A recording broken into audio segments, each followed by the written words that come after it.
Hi friends, அந்த காலத்துலேருந்து பாரம்பரியமாக செய்யக்கூடிய பாகற்காய் புளி பச்சடி எப்படி செய்யலாம் அப்படின்னு இந்த வீடியோவில் பார்க்க போகிறோம். சின்ன ஆரஞ்சு பழ அளவுக்கு புளியை ஊற வச்சுக்கலாம். மிதி பாவக்காய் அப்படின்னு சொல்லக்கூடிய இந்த சின்ன பாவக்காயில் பிஞ்சாக இருக்கணும். அந்த மாதிரி குட்டி குட்டியாக நல்லா பிஞ்சாக இருக்கணும். அந்த மாதிரி பார்த்து வாங்கிட்டு நல்லா வாஷ் பண்ணி எடுத்துக்கலாம். பாகற்காயை காம்போட இந்த மாதிரி கீரல் போட்டுக்கணும்.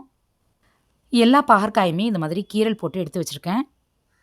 1/4 கிலோ பாகற்காய்க்கு பச்சை மிளகாயோட காரத்துக்கு ஏற்ற மாதிரி 15லேருந்து 20 வரைக்கும் தேவைப்படும். பச்சை மிளகாயையும் நறுக்கக்கூடாது. இந்த மாதிரி கத்தி வச்சு குத்தி விட்டுக்கணும். 2 சைடுமே பச்சை மிளகாய் முழுவதும் குத்தி விட்டுக்கணும். இதே மாதிரி எல்லா பச்சை மிளகாயையும் குத்தி விட்டு எடுத்துக்கணும். கடாயில் 50 ml நல்லெண்ணெய் சேர்த்து எண்ணெய் சூடான பிறகு 1 ஸ்பூன் கடுகு சேர்த்து நல்லா வெடிக்கணும். கடுகு நல்லா வெடித்த பிறகு நம்ம குத்தி விட்டு வச்சுருக்க பச்சை மிளகாயை இதில் சேர்த்துக்கலாம். ஸ்டவ்வை ஹையில் வச்சு பச்சை மிளகாயை நல்லா வதக்கி விட்டுக்கணும். பச்சை மிளகாய் குத்தி விட்டுருக்கிறதுனால பச்சை மிளகாய் விதைகள்லாம் மேலே தெறிக்காது. பட் ஆயில் தெறிக்கிறதுக்கு வாய்ப்பு இருக்குது. அதனால் தள்ளி இருந்து கேர்ஃபுல்லாக பண்ணுங்கள். பச்சை மிளகாய் இந்த மாதிரி அங்கங்கே ஒயிட்டாக மாறும். அந்த சமயத்தில் ஒரு கை கடலைப்பருப்பு சேர்த்து ஃப்ரை பண்ணிக்கணும். கடலைப்பருப்பு லைட்டாக சிவந்து வந்த பிறகு 4 கொத்து கருவேப்பிலை, கீறி விட்ட பாகற்காய், கொஞ்சமாக உப்பு சேர்த்து வதக்கி விட்டுக்கணும். பாகற்காய் கலர் மாறாமல் நல்லா சூடு ஏறின பிறகு நம்ம கரைச்சி வச்சுருக்க புளியை இதில் சேர்த்துக்கலாம். புளி தண்ணியாக சேர்த்தாலே போதும். ரொம்ப திக்காக சேர்க்கணுன்ற அவசியம் இல்லை.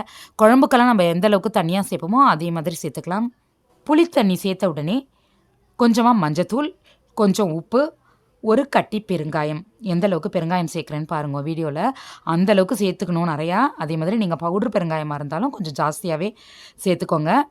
உப்பு காய் வதக்கும் பொழுது கொஞ்சமாக சேர்த்துருக்கோம். பேலன்ஸ் உப்பை தான் இப்போ சேர்த்துருக்கோம். ஸ்டவ்வை ஹையில் வச்சு ஓப்பன்லேயே கொதிக்க விடுங்க. நல்லா திக்காக ஆகணும். பாகற்காய் மிளகாய் எல்லாம் பதமாக வேகணும். அதே மாதிரி நம்ம சேர்த்த நல்லெண்ணெய் பிரிஞ்சு வெளியில் வரணும். அது வரைக்கும் நல்லா கொதிக்க விடுங்க. இந்த மாதிரி ஒரு குழம்பு கன்சிஸ்டன்சிக்கு வந்த பிறகு பாகற்காய் மிளகாய் எல்லாம் வெந்துருச்சான்னு செக் பண்ணிக்கோங்க. இந்த ரெசிபிக்கு வெல்லம் சேர்க்கணும். கொஞ்சம் கூடுதலாக வெல்லம் சேர்த்தா நல்லாயிருக்கும். எனக்கு வெல்லம் சேர்த்தா ரொம்ப பிடிக்கும் அப்படின்றதுனால இந்தளவுக்கு சேர்த்துருக்கேன். உங்களுக்கு வெல்லம் சேர்த்தா சுத்தமாக பிடிக்காது அப்படின்றவங்க கொஞ்சமாக அட்லீஸ்ட் இந்த ரெசிபிக்கு வெல்லம் சேர்த்துக்கோங்க. வெல்லம் சேர்த்த பிறகு இன்னும் கொஞ்சம் திக்கார வரைக்கும் கொதிக்க விடலாம். இந்தளவுக்கு திக்கான பிறகு ஸ்டவ்வை சிம்மில் வச்சுட்டு 1 ஸ்பூன் நல்லெண்ணெய் சேர்த்து மிக்ஸ் பண்ணிவிட்டு 1 நிமிஷம் அப்படியே விட்டுருங்க. இந்த மாதிரி ஒரு டேஸ்ட்டு வேறு எந்த ரெசிபிலையுமே நம்ம பார்க்க முடியாது. அந்தளவுக்கு சூப்பராக இருக்கும். அறுசுவையும் சேர்ந்த ஹெல்தியான ரெசிபி இது. அந்த காலத்தில் செய்கிற மாதிரி அதே மெத்தடில் தான் நம்ம இன்றைக்கி செஞ்சுருக்கோம். பச்சை மிளகாய் சேர்த்து மிளகாய்த்தூள் எதுவும் சேர்க்காமல் வெல்லம் பெருங்காயம்லாம் அதிகமாக சேர்த்து சூப்பராக செஞ்சுருக்கோம். நீங்களும் இதே அளவுகளோட இதே மாதிரி ஒரு முறை செஞ்சு பாருங்கள்.